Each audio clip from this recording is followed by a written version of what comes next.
ஆண்டவரும் இரட்சகருமாகிய இயேசுவின் இனிய நாமத்தில் உங்கள் ஒருவருக்கு அன்பின் வாழ்த்துதல்கள். இந்த நாளிலேயும் வேதத்திலிருந்து யோவான் எழுதின சுவிசேஷம் 5ஆம் அதிகாரம் 1-2 வசனங்களை வாசிக்கும் பொழுது, இந்த உலகத்தில் இயேசுநாதர் இருந்த பொழுது பெதஸ்தா என்கிற ஒரு இடத்திற்கு அவர் கடந்து வந்ததாக வேதம் சொல்லுகிறது. யோவான் 5:2 சொல்லுகிறது, எபிரேய பாஷையிலே பெதஸ்தா என்னப்பட்ட ஒரு குளம் எருசலேமில் ஆட்டு வாசலின் அருகே இருக்கிறது, அதற்கு 5 மண்டபங்கள் உண்டு என்று வேதம் அந்த இடத்தை குறித்து சொல்லுகிறது. இந்த உலகத்தில் இயேசு கடந்து போன சில இடங்களிலே ஒன்று பெதஸ்தா என்னப்பட்ட ஒரு இடம்.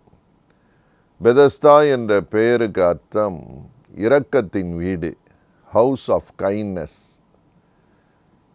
இயேசுவின் வாழ்க்கையை குறித்து பார்க்கிற பொழுது அவரை இரக்கத்தை காண்பித்த ஒரு உன்னதமான தேவன் என்று பார்க்கிறோம்.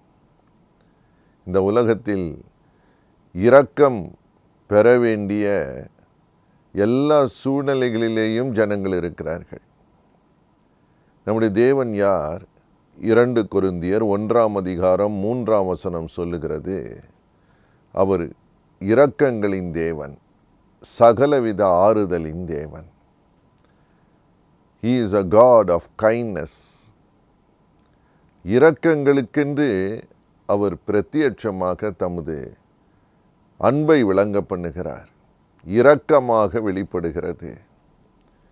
119ஆம் சங்கீதம் 77ஆம் வசனத்திலே சங்கீதக்காரன் தேவனை நோக்கி ஒரு விண்ணப்பம் பண்ணுகிறதை பார்க்கிறோம். ஆண்டவரே, உம்முடைய இரக்கங்கள் எனக்கு கிடைக்கட்டும். இரக்கம் கிடைக்காமல் போய்விடக்கூடாதப்பா. இந்த உலகத்தில் வாழும் ஒவ்வொரு நாளும் உம்முடைய இரக்கம் எனக்கு தேவைப்படுகிறது. உம்முடைய கண்களில் எனக்கு இரக்கம் கிடைக்கட்டும் என்று சங்கீதக்காரன் ஜெபிக்கிற ஒரு ஜெபமாக நாம் அங்கு பார்க்கிறோம். யாக்கோபின் புத்தகம் 2ஆம் அதிகாரம் 13ஆம் வசனம் சொல்லுகிறது, தேவன் நியாய தீர்ப்புக்கு முன்பதாக இரக்கத்தை பாராட்டுகிறார். அநீதிக்கு நியாய தீர்ப்பு வருகிறது, ஆனால் நியாய தீர்ப்புக்கு முன்பதாக இரக்கம் மேன்மை பாராட்டுகிறது. தேவன் இரக்கத்தை விரும்புகிறார், நியாய தீர்ப்புக்கு முன்பதாகவே இரக்கத்தை காண்பிக்கிறார் என்று பார்க்கிறோம். எத்தனை ஆசீர்வாதம்! அந்த இரக்கம் என்பது, தேவனுடைய இரக்கம் என்பது நமக்கு நன்மை செய்கிற ஒரு இரக்கம். ஆனால் தான் பெதஸ்தா என்கிற இடத்தில் வந்தபோது அங்கே எப்படிப்பட்ட மனிதர்கள் இருந்தார்கள் என்று போட்டிருக்கிறது. குருடர்கள், சப்பானிகள், பலவீனர்கள், படுத்த படுக்கையானவர்கள், அங்கே எல்லாரும் படுத்து கொண்டிருந்தார்கள். லூக்கா எழுதின சுவிசேஷம் 1ஆம் அதிகாரம் 77 முதல் 79 வசனங்களை வாசிக்கிற பொழுது, இந்த இரக்கம் வெளிப்படுவதற்காக, இரக்கத்தின் தேவனாகிய இயேசு வெளிப்படுவதற்காக ஜனங்கள் எல்லாரும் வெகு நாளாய் காத்து கொண்டிருந்தார்கள் என்று வேதத்தில் எழுதியிருக்கிறதை நாம் பார்க்கலாம். கர்த்தருக்கு ஸ்தோத்திரம். புலம்பலின் புத்தகம் 3ஆம் அதிகாரம் 22ஆம் வசனம் சொல்லுகிறது, அவர் இரக்கங்களுக்கு முடிவில்லை. It's an endless mercy. God shows his kindness, his mercy.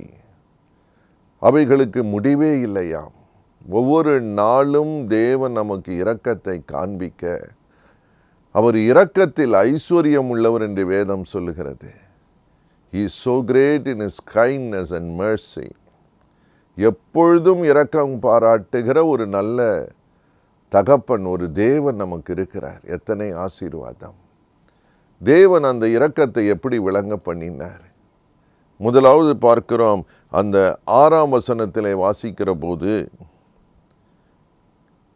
நான் உனக்கு என்ன செய்ய வேண்டும் என்று இருக்கிறாய். அங்கே 38 வருஷமாய் படுத்திருக்க ஒரு மனுஷன், போட்டுவிட்டு போய்விட்டிருப்பார்கள். 38 long years of loneliness. அவன் படுத்து கிடக்கிறான். பிரியமானவர்களே, இன்றைக்கும் அநேகர் கைவிடப்பட்ட நிலைமையிலே இருக்கிறதை தேவன் அறிவார். பல ஆண்டுகளானது. சிலரெல்லாம் கேட்பாரற்று இருக்கிறார்கள். சிலரெல்லாம் தனிமையிலே இருக்கிறார்கள். அவர்களுக்கு இரக்கம் பாராட்ட யாரும் இல்லை. ஆனால் ஒரு நற்செய்தி என்ன தெரியுமா? இந்த இயேசு அப்படிப்பட்ட ஒரு மனிதனிடத்திலே வருகிறார். The man who was forsaken by everybody. அந்த பெதஸ்தா குளம் கலக்கப்படும் பொழுது முந்தி போய் இறங்குகிறவனுக்கு ஒரு சுகம் கிடைக்கும் என்ற ஒரு நம்பிக்கையில் இருந்தார்கள். ஆனால் இந்த மனிதனோ 38 வருஷமாய் படுத்த படுக்கையிலே இருக்கிறான். அவனை கொண்டு போய் விட யாரும் இல்லை. Totally a forsaken man. இன்றைக்கும் ஒருவேளை பார்த்து கொண்டு இருக்கிற அன்பு சகோதரனே சகோதரியே, நீங்கள் ஒருவேளை உள்ளத்திலே கலங்கி கொண்டிருக்கலாம். கைவிடப்பட்ட நேரத்திலே, கைவிடப்பட்ட நிலைமையிலே நின்று கொண்டிருந்திருக்கலாம். இன்றைக்கு உங்கள் சூழ்நிலைகளை உங்களை பார்க்கிற ஒரு இயேசு இருக்கிறார். அவர் இரக்கத்தோடு பார்க்கிற ஒரு தெய்வம். அவர் பார்த்துவிட்டு போய்விடுகிறவர் அல்ல. நீங்கள் அந்த அதிகாரத்தை தொடர்ந்து வாசிக்கும் பொழுது அந்த இரக்கம் என்ன செய்கிறது? விசாரிக்கிறது என்று பார்க்கிறோம். இந்த இரக்கத்தின் தேவன் பார்த்துவிட்டு அந்த மனிதனை பார்த்து கேட்கிற, நீ சுகமாக வேண்டும் என்று இருக்கிறாயா? அவனை பார்த்ததுமே ஒரு நொடி பொழுதிலே இயேசுநாதர் அறிந்து கொண்டார். அவன் 38 வருஷமாய் அங்கே வெகு காலமாய் படுத்து கிடக்கிறான்.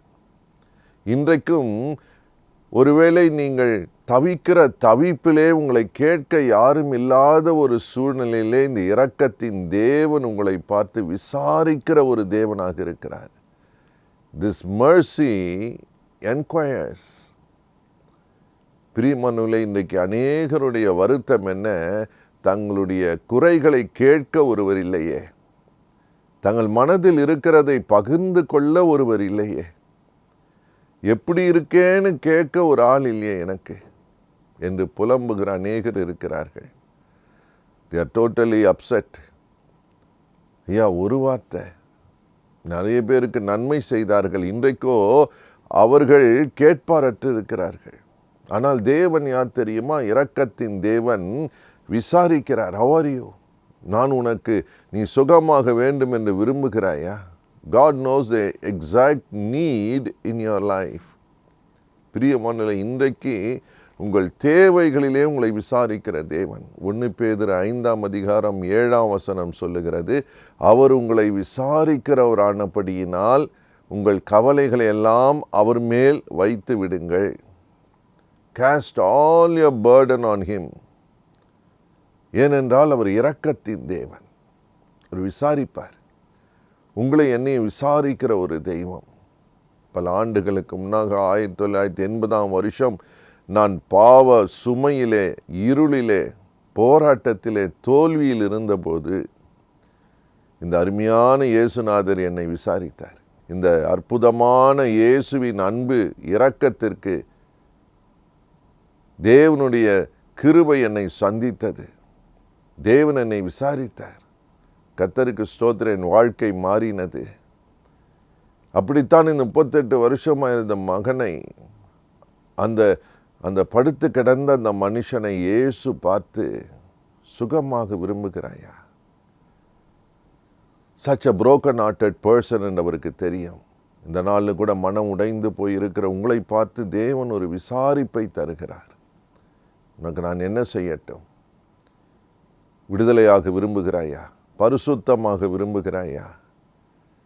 நல்ல வழியிலே நிலைத்திருக்க விரும்புகிறாயா? உன் கடன் மாற வேண்டும் என்று விரும்புகிறாயா? பிரியமானவர்களே, விசாரிக்கிற ஒரு நல்ல தேவன் இருக்கிறார். கர்த்தருக்கு ஸ்தோத்திரம், கர்த்தருக்கு ஸ்தோத்திரம். இந்த உலகத்திலே நம்மை விசாரிக்கிற ஒரு நல்ல தேவன் அவர். எப்படிப்பட்ட உலகம் தெரியுமா? இந்த உலகம் எப்பொழுதும் பொருளாதாரத்தை, மெட்டீரியலிஸ்டிக் வேர்ல்டு, அப்படிப்பட்ட உலகத்தில் வாழ்கிறோம். எப்பொழுதும் தங்களுக்கு என்ன ஆதாயம் கிடைக்கும் என்றே ஓடுகிற ஒரு உலகம் இது. உங்கள் பக்கத்தில் தான் நடந்து வருவார்கள், ஆனால் உங்கள் தேவையை பார்த்தும் பாராதது போல போகிற அநேகர் இருக்கிறார்கள். ஆனால் இயேசு பக்கத்தில் நிற்கிறவர். கர்த்தருக்கு மகிமை உண்டாகட்டும். உங்களை கடந்து போய்விட மாட்டார். அந்த மனிதனை உடைய எல்லா நிலைமையும் அறிந்து பேசுகிற ஒரு தேவன். என் அன்பு சகோதரியே சகோதரனே, உங்களுடைய எல்லா அந்தரங்கத்தையும் வெளியரங்கத்தையும் அறிந்திருக்கிற ஒரு தேவன் தான் இயேசுநாதர். He knows in and out. உங்கள் அந்தரங்கம் அவருக்கு தெரியும். எவ்வளவு காயங்களோடு இருக்கிறீர்கள், எவ்வளவு தோல்விகளோடு இருக்கிறீர்கள், எவ்வளவு தயக்கத்தோடு இருக்கிறீர்கள், எவ்வளவு உடைந்து போயிருக்கிறீர்கள், எவ்வளவு கலங்கி போயிருக்கிறீர்கள் என்று அவருக்கு தெரிந்துதான் உங்களை விசாரிக்கிறார். எதற்கு? அதிலிருந்து மீட்டுக்கொள்ள. கர்த்தருக்கு மகிமை உண்டாகட்டும். யோவான் 5:8 சொல்லுகிற இந்த இரக்கம் அந்த மனிதனை குணமாக்கினது. ஹல்லேலூயா. சமீபத்திலே ஒரு சகோதரன் என்னிடம் ஜபத்துக்காக கூப்பிடும்போது சொன்னார், பிரதர், உங்களுடைய செய்தி ஜப கூட்டத்துக்கு ஒரு நாள் வந்த பொழுது நீங்கள் செய்தி கொடுக்கிற இடத்திற்கு வந்தேன். கடைசியாய் ஜபம் செய்து அனுப்பினீர்கள். என் கிட்னியில் இருந்த கல்லின் வேதனை அன்றைக்கு அந்த வலியில் இருந்தேன். ஜபம் செய்து அனுப்பினீர்கள். தேவனுடைய பிரசன்னம் வந்தது. இயேசு என்னை குணமாக்கினார் என்று சொன்னார். அந்த கிட்னியில் இருந்த கல் வெளியேறியது. ஆப்ரேஷன் இல்லாமல் இயேசு சுகம் கொடுத்தார். அற்புதமாய் அந்த கல்லை வெளியே வரும்படி எனக்கு உதவி செய்தார். அந்த வலியிலிருந்து விடுதலை பெற்றேன் என்று அவர் சாட்சி சொன்னார் சமீபமாக. அதனோடு வேண்டிக் கொண்டார், திரும்ப ஜெபியுங்கள், என் கிட்னி நல்லா இருக்கணும் என்று கேட்டுக்கொண்டார். இயேசு இரக்கத்தை பாராட்டுகிறவர். இன்றைக்கும் உங்களுடைய மனபாரங்களை நீக்குவார். பாவ பாரங்கள், பெரிய கல் பாரம் போல உங்கள் மனதில் உங்கள் வாழ்க்கையை அழுத்தி கொண்டு இருக்கலாம். அந்த பாவ பாரத்தின் இரக்கத்தின் தேவன் உங்களை சுகமாக்கி விடுதலையாக்கி பரிசுத்தப்படுத்தி உங்களுக்கு நன்மை செய்ய விரும்புகிற இயேசு இப்பொழுது இருக்கிறார். இப்பொழுது நாம் ஜெபிக்க போகிறோம். அந்த இரக்கத்தை உங்களுக்கு பாராட்டுவார். அது எல்லையில்லாத இரக்கம், unlimited mercy and kindness of God. நாம் ஜெபிக்கலாமா? எங்களை நேசிக்கிற நல்ல தகப்பனே, இப்பொழுதும் உம்முடைய இரக்கத்திற்காக, நீர் இரக்கங்களின் தேவன் என்று உம்முடைய சமூகத்திலே தாழ்த்தி இருக்கிற ஒவ்வொருவரையும் பாரும். ஆண்டவரே, உம்முடைய மிகுந்த இரக்கத்தினாலே ஒவ்வொருடைய வாழ்க்கையும் சீர்படுத்துங்க. எது பாரமாக இருக்கிறதோ, எந்த பாவ பாரம் அழுத்துகிறதோ, ஏசப்பா உம்முடைய இரத்தத்தினால் அவர்களை கழுவி, அவங்க உம்மை நோக்கி கூப்பிடுகிற இந்த வேளையில் உம்முடைய இரத்தம் கழுவி அவர்களை சுகமாக்கட்டும்.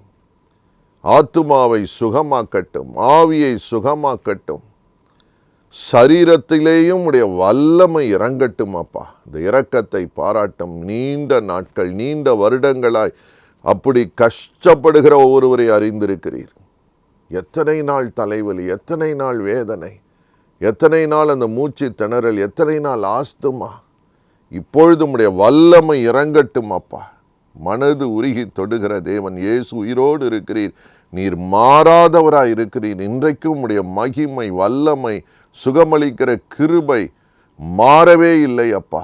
உடைய இரக்கத்தை பாராட்டும். உடைய மக்களுக்கு இறங்கும் தகப்பனை. எந்தெந்த இடத்திலே தடைப்பட்டு போய் நிற்கிறதோ, எங்கெல்லாம் தோல்வி அடைந்திருக்கிறார்களோ, எங்கெல்லாம் மனம் கசந்து நிற்கிறார்களோ, இப்பொழுது உம்முடைய அன்பின் கரம் தொடுவதற்காய் ஸ்தோத்திரம். மீட்டு கொள்ளுவதற்காய் ஸ்தோத்திரம். விடுதலை தருகிறதற்காய் ஸ்தோத்திரம். குடும்பத்தில் இருக்கிற எல்லா சண்டை சச்சரவுகள் நீங்கும்படி செய்கிறதற்காய் ஸ்தோத்திரம். நீண்ட நாள் திருமணத்துக்காக காத்திருக்கிறார்களே, அந்த திருமண காரியம் வாய்க்க பண்ணுகிறதற்காய் ஸ்தோத்திரம். தகப்பனே, அந்த குழந்தைக்கு மிகுந்த வியாதி, கேன்சர் என்று சொல்லி வருத்தப்படுகிறார்களே, இப்பொழுது நீ சுகம் தருகிறதற்காக நன்றி சுவாமி. உம்முடைய வல்லமை இறங்குவதற்காக நன்றி. தழும்புகளினால் அல்லவா சுகம் வருகிறது. உம்முடைய வார்த்தை அனுப்பி அல்லவா கர்த்தர் சுகம் தருகிறீர். இரக்கத்தை பாராட்டுங்கப்பா. ஒருவரும் கைவிடப்படக்கூடாது. நீர் அற்புதங்களை செய்வதற்காக நன்றி. சாட்சியாய் நிறுத்தும். உங்கள் நாமம் மகிமைப்படட்டும். இயேசுவின் நாமத்தில் பிதாவே, ஆமேன், ஆமேன். God bless you.